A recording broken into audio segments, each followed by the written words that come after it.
Welcome to my Reddit Stories channel. Like and subscribe if you don't want to miss any scary story. I was little in class 7th when my father made a plan to take our family on a trip. We were going to visit different cities and tourist destinations, which made me excited.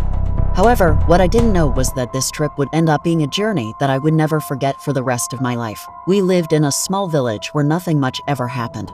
The most exciting thing was the occasional village fair.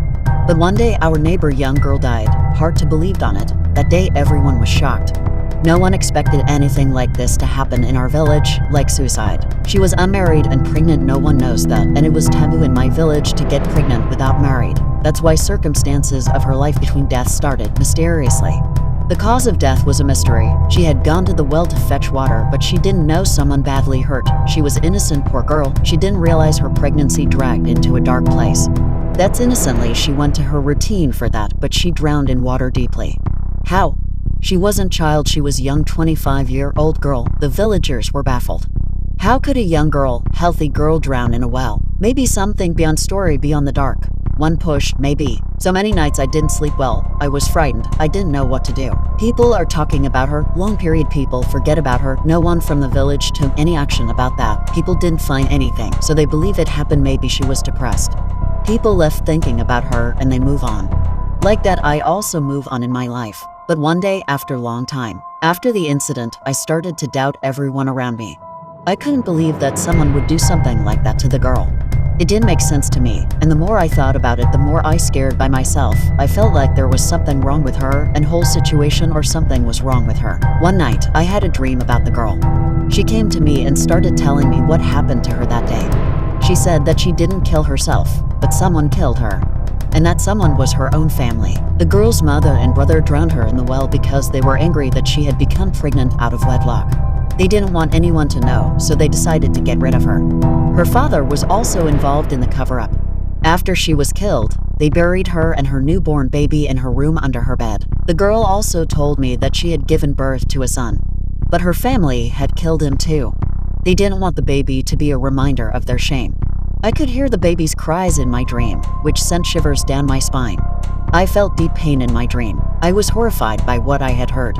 It was hard to believe that someone could do something so cruel to their own family member.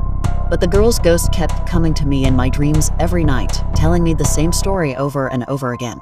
I knew that it was true. I tried to tell everyone in my village what I had heard from the girl who killed by her own family members, but no one believed me. They thought that I was making up stories, and that it was just a childish imagination. The only person who believed me was my family. But by the time they had taken me seriously, too much time had already passed. Now, 20 years later, the girl still comes to me in my dreams. Her ghost tries to contact me every day, and I can't escape from it. I feel scared every time she appears, but I don't remember her face.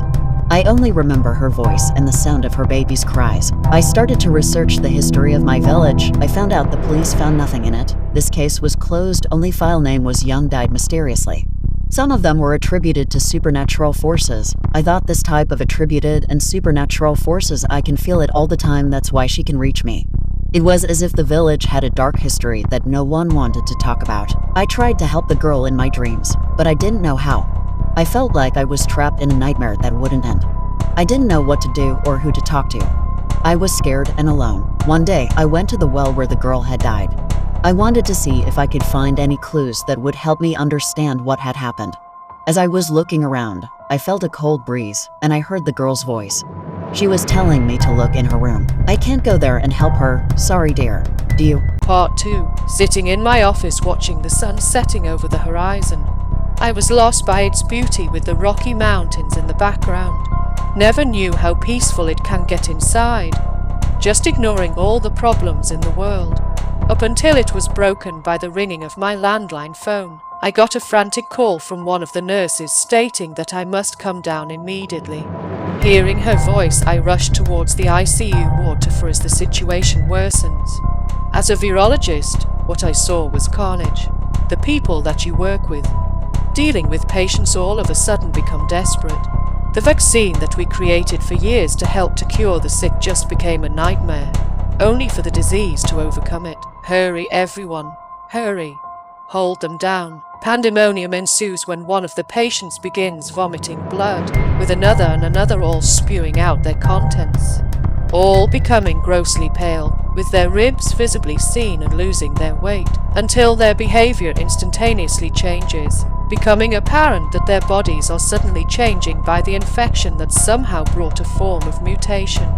Of course, we all have informed the higher-ups about this ongoing incident. The restraints couldn't hold them down. Security arrived to assist both the doctors and nurses while our scientists were scrambling to create a cocktail. The medication we administered through injections became meaningless as the disease kept on adapting. It became utterly fruitless to even help these poor souls. Instead, we only had one option left, and that was to contain the infected, when one of my assistants managed to get inside the ICU ward. He tried to talk to me but couldn't barely hear what he was saying. "Sir, I have bad news. The disease has somehow adapted and destroyed the immune system. We administered the vaccine to some of the infected and it is not working." "What? What do you mean it's not working?" It's assimilating. Damn it. Come now. We must get all the paperwork we can and download the schematics onto this flash drive." He was sweating by continuing, stating that the disease has undergone a new phase of its evolution. The infected patients became erratic, if not feral in behavior, with some undergoing dangerous compulsions, even to a point where one of them in his restraints snapped his arm in half. Seeing it happening in the CCTV monitors of the infected trying to break from their bonds, we rushed out of there until the sound of glass shattering behind us.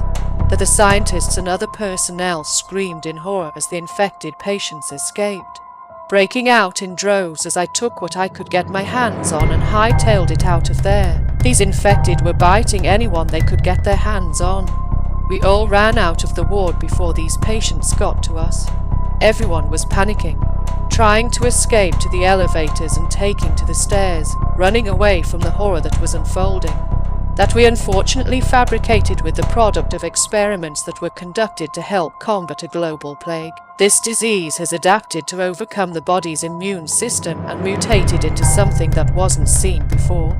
The two of us got out of there, until my assistant received the message on his phone from one of his contacts. "Oh shit, I just got some bad news." "What is it?" "The corporation has asked the state and federal government for assistance. They will be deploying both the National Guard with the Army Corps of Engineers. And that's not the worst part of it. It'll be primarily composed of corporate combat androids, issuing them with heavy military equipment." "Combat androids? Why, those are illegal. They are completely banned by anyone using them." "Not for the company. And this time they will be equipped with tactical and military gear and equipment, making them even more dangerous." The situation has become dire. People were being attacked by the infected patients, hearing the screams from each floor as we ran down the stairs. As we exited to the main lobby, there were so many of them piling up, one another getting to their next victim, with more of the infected gruesomely tearing them apart. Watching how strong the infected have become, it felt like this was coming straight out of a horror movie. I don't know how many hours we went by, but many more of the infected jammed out of the doors and jumped off the balconies down the lobby below. Armed private security personnel began firing at the infected, trying their utmost best to repel them as a few remaining people that weren't infected managed to escape. Their numbers became overwhelming to them.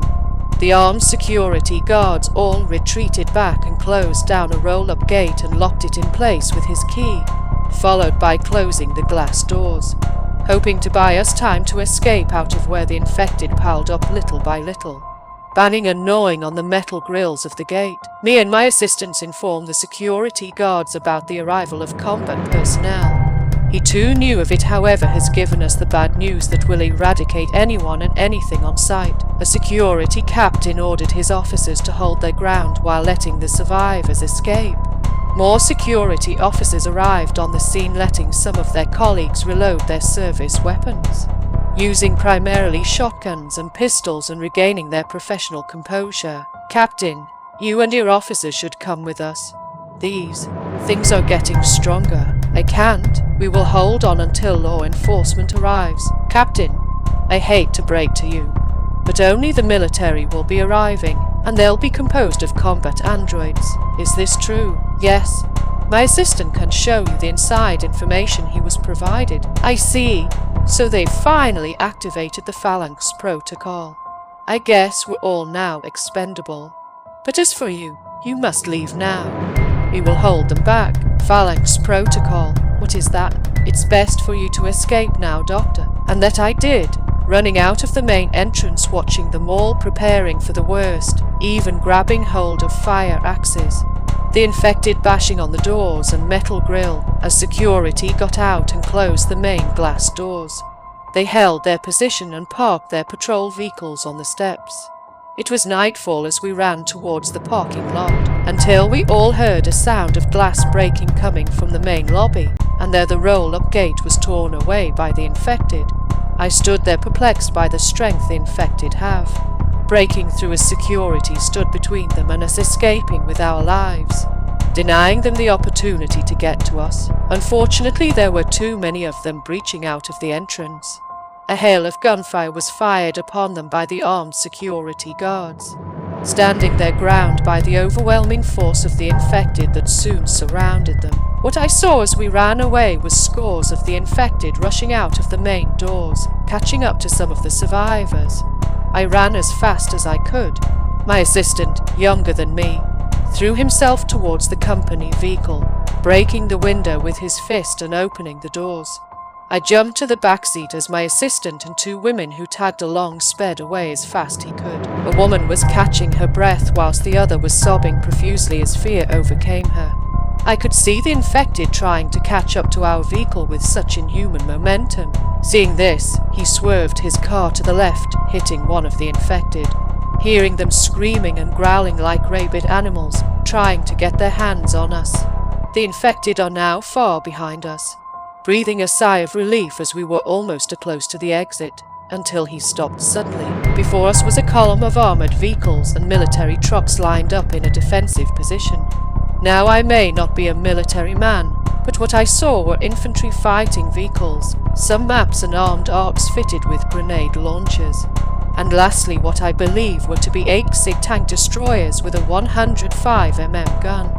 Some of the military trucks or I saw, believe all of them that I can see are armored. Armed combat androids wearing body armor and helmets, carrying rifles and saw machine guns in hand, stood there watching us with their red glowing eyes in the night as we stopped before them at the main entrance. Some of the combat androids placed robotic machine guns and soon placed barbed wires in front of them. Behind them was an incoming thunderstorm looms as the winds pick up strength. A burly android wearing his military attire walked towards our vehicle, stood and leaned towards my assistant, speaking in a deep mechanical tone. Now I must admit I have only seen combat androids before in videos, with these having synthetic flesh over an armored endoskeleton with strong artificial muscle fibers. As one combat android can gut a full-grown grizzly bear with its hands. Citizen, I must inform you that all exits are barricaded from anyone entering or leaving the secured perimeter, and that I cannot let you proceed further. Please let us pass. We're just scientists here trying to escape with our lives. Look, here's my credentials. I understand you, citizen. However, you are an assistant and we have been given orders to secure all areas. Due to the nature of the incident, we cannot let you proceed. Soldier, look, I am a virologist from the CDC. Take a look of my credentials. Taking a look at my Goft ID and personal identification with his glowing red eyes as if he was scanning and then glancing at the other two women who showed their identifications. Stood back as he looked at what seemed to be his commanding officer. Then he nodded and told us to leave. We drove past the heavy military equipment and sped away from that dangerous column. Arriving were helicopters, VTOL aircraft and gunships that flew over us. However, to our horror, there was another column of military vehicles approaching in our direction.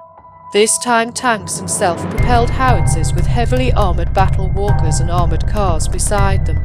The tanks and howitzers drove past us as if hearing the sound of gunfire and explosions behind us. Whoa, now those are big guns. One of the female survivors, who was a computer technician, showed me a live feed from the cameras on her tablet, and what I saw terrified me.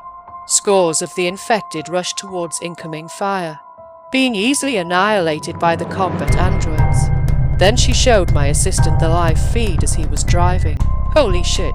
Looks like these zombies are being easily eradicated by these Terminators. I wanted to scoff at him, but watching that live feed made me think otherwise.